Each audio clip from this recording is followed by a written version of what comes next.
కావాలి వ్యవసాయం మన భవిష్యత్ కోసం. నేను మీ ఆదర్శ రైతుని. మీకు అందుబాటులో ఉండే రైతుని. ఇంకైతే ఈ వీడియోలో మనం డిస్కషన్ చేసేదొచ్చి ఈ టమాటా రైతుల నోట టమాటా మాట అనేది రాకుండా అయిపోయింది. ఈ టమాటా రేట్స్ లేక. ఇంకైతే దానికంటే ముందుగా కొంచెం డిస్కషన్ ఉంది. ఇవైతే మనం చూసుకోవచ్చు. తెల్లదోమ కానీ, పచ్చదోమ కానీ, పాము గీత కానీ ఇలాంటివి ఏమున్నా కూడా రక్ష, మోక్ష, ఆయుష్, మెగా మ్యాక్స్ అనేది స్ప్రే చేయండి. 100% రిజల్ట్ అనేది తెలిసిపోతుంది. మనమైతే ఇక్కడ చూసుకోవచ్చు. ఈ లైన్లో స్ప్రే చేసాము. ఇంకా పక్క లైన్లో వెళ్ళాను. 100% దోమ అనేది ఇమీడియట్ ఎఫెక్ట్ కాంటాక్ట్ ఫంగిసైడ్ లాగా చాలా స్పీడ్గా అయితే పనిచేస్తుంది. మీకు ఇష్టం ఉన్న వాళ్ళు అయితే తీసుకోండి. ఫోర్స్ ఏం లేదు. మీకు 100% నేనైతే వారం 5 రోజులు స్ప్రే అయింది. వారం రోజుల తర్వాత చెట్లు అయితే పక్కన ఉండదు అలా ఉన్నాయి.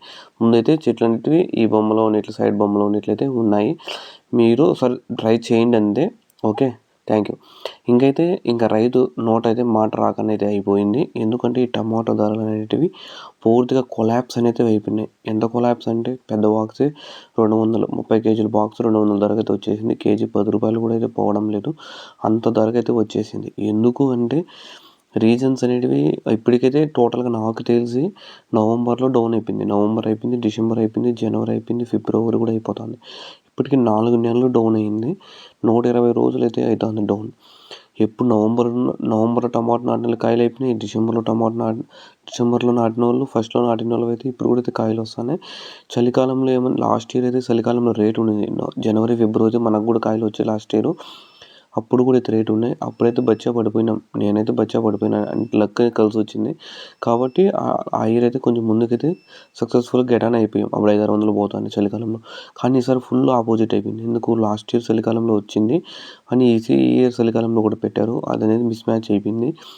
ఈ చలికాలంలో మెయిన్ డిసడ్వాంటేజెస్ ఏమంటే రైతుకు పెట్టుబడి అనేది ఎక్కువైపోతుంది. ఎండాకాలంతో పోలిస్తే చలికాలంలో పెట్టుబడి రూపాయికి 2 రూపాయలు అవుతుంది. కాయలు 100 కాయలు 70 కాయలు పనికిరావు. 30 కాయలు మాత్రమే పనికొస్తాయి. ఊజీ కానీ ఇలాంటివి ఏంటంటే కుడతాయి, నల్ల మచ్చ అనేది వచ్చేస్తుంది. ఇలా డిఫరెంట్వన్నీ ప్రాబ్లమ్స్ అన్నీ ఈ చలికాలంలోనే వస్తాయి. కాయలు ఏమో ఎక్కువ పడతాయి. కానీ పనికిరాని కాయలు ఎక్కువ పడతాయి మార్కెట్కి. పనికొచ్చే కాయలు తక్కువ వస్తాయి మనకి మిగిలేది. కానీ ఖర్చు అనేది రూపాయికి 2 రూపాయలు అవుతుంది. ఎండాకాలం తక్కువ అనేది అవుతుంది. ఈ విధంగా ఎక్కువ అయిపోతుంది. ఇంకో మెయిన్ రీజన్ ఏమంటే చలికాలంలో దేశమంతా టమాటాలు పండుతాయి. వెదర్ అనేది కలిసి వస్తుంది. కానీ ఎండాకాలంలో మన కోలారు, మన అనంతపురంలో కూడా పండవు. మదనపల్లి, కోలారు, చింతామణి, పలమనేరు, పొంగునూరు, చిత్తూరు ఈ కూలింగ్ ఏరియాలో మాత్రమే పండుతాయి.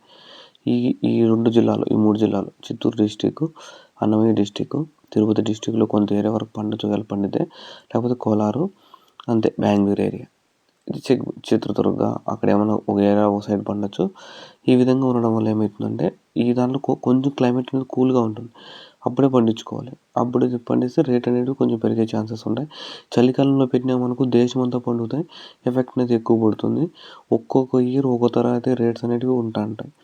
లాస్ట్ ఇయర్ ఉంది కదా అని ఇయర్ పెట్టినామనుకో ఎత్తిపోయినాం. ఇప్పటికి ఆల్రెడీ ఎత్తిపోయినట్లు లెక్క. పాపం రైతులందరికీ మాట రాకనే పరిస్థితి అయిపోయింది. టమాటా గురించి మాట్లాడాలన్నా కూడా ఎందుకు దాని గురించి మాట్లాడేదనే స్థితికి అయితే వచ్చేసాం. ఎందుకంటే మెయిన్ ఈ విషయాల వల్లే.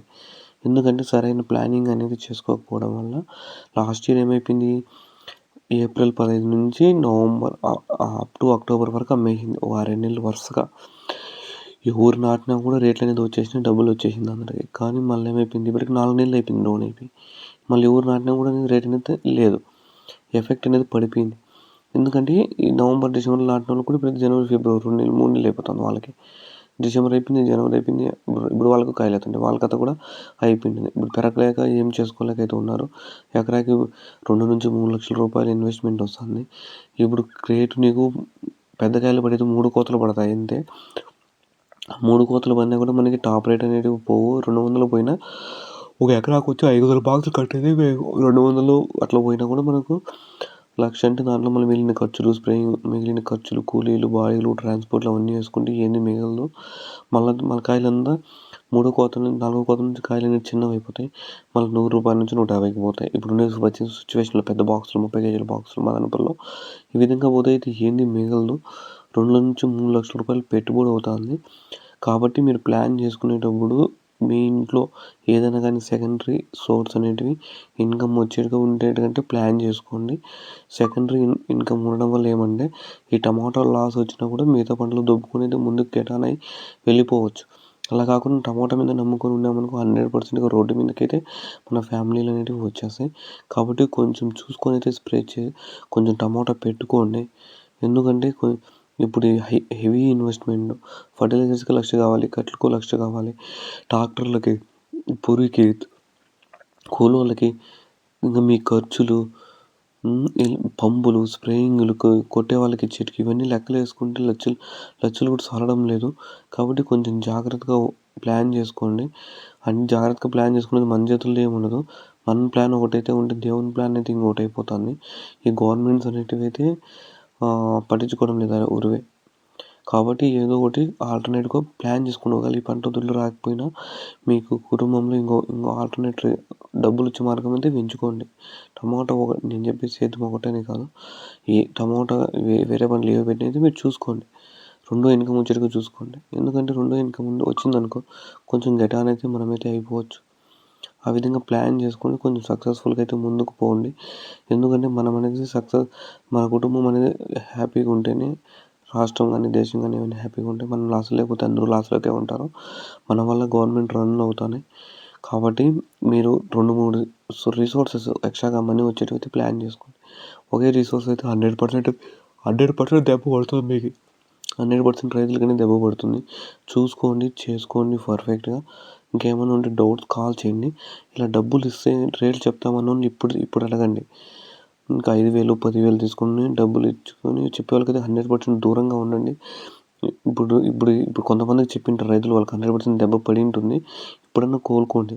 రేట్లు వచ్చేటివి వాళ్ళ చేతుల్లో లేవు, ఎవరి చేతుల్లో లేవు కాబట్టి దేవుని చేతిలో కూడా లేవు. రేపు పొద్దున్నే మార్కెట్ నువ్వే చెప్పలేవు. ఇంకోడెవడో 3 నెలల మార్కెట్ ఎలా చెప్తాడనేది కూడా మీరు ఆలోచించుకోండి. నేను ముఖ్యంగా అందుకే ఈ వీడియో చేస్తున్నాను. పక్కనోళ్ళు, ఎదురింటోళ్ళు, పక్క ఇంటోళ్ళు, పయ్యోడు మీరు డబ్బులు ఇచ్చి చెప్పిన టమాటా రేట్ వస్తుందనే దానికంటే మీకు ఒక అవగాహన ఉండి పంట పెట్టుకుంటే మీకనేది 100%గా మీరు సొంతంగా కష్టపడుకుంటే సొంత కష్టం మీద పెట్టుబడి లైట్‌గా తీసుకోవచ్చు. రూ. 150 పోయినా సొంతంగా కష్టపడుకుంటే మన కష్టం మీద కొంచెం నెట్టుకొని రావచ్చు. ముక్కాలు పెట్టుబడి అలా తీసుకోవచ్చు. మొత్తం అంతా కూలోళ్ళని పెట్టినామనుకో ఎగిరిపోతాం. వాళ్ళకి ఎవరికో దుడ్లు ఇచ్చే బదులు 10,000, 15,000 ఇచ్చే బదులు రేట్లు చెప్పేవాళ్ళకి ఆ డబ్బులు మన పంటకి పనికొస్తుంది కదా! పురిగట్టేవాళ్ళు కూలోళ్ళకు దానికి దీనికి పనికొస్తుంది. అవంతా జాగ్రత్తగా చూసుకోండి, ప్లాన్ చేసుకోండి, ముందుకు దిగండి, దుంకండి. మొత్తం కూలోళ్ళైతే వద్దు. నీళ్ళు ఇడిసేకి కూలోళ్ళే వాళ్ళంతా మన పంట అయితే మనం పర్ఫెక్ట్‌గా చేసుకుంటాం. వేరే వాళ్ళ మీద డిపెండ్ అయితే చేయరు. అదైతే ఒకటి గుర్తుపెట్టుకోండి. నేను చాలా సార్లు చెప్పాను. డబ్బులు ఇచ్చే ముందు ఆలోచించండి. డబ్బులు ఇచ్చాక ఆలోచించేది ఏమి ఉండదు. డబ్బులు వెనక్కి రావు అంతే. అదొకటి గుర్తుపెట్టుకోండి. టమాటాలో మీరు వాళ్ళు అడిగేటప్పుడు కూడా అడగండి. రేట్లు మీకు తెలిసైతే మీరు ఎన్ని ఎకరాలు నాటినారు అని అడగండి. డబ్బులు ఇచ్చుకొని చెప్పే వాళ్ళకి. ఇది ఇప్పటివరకు మీకు ఇంకేమైనా డౌట్స్ ఉంటే నాకు కామెంట్ చేయండి. నేను మీకు రిప్లై ఇస్తాను. నేను మీ ఆదర్శ రైతుని, మీకు అందుబాటులో ఉండే రైతుని. Thank you all farmers.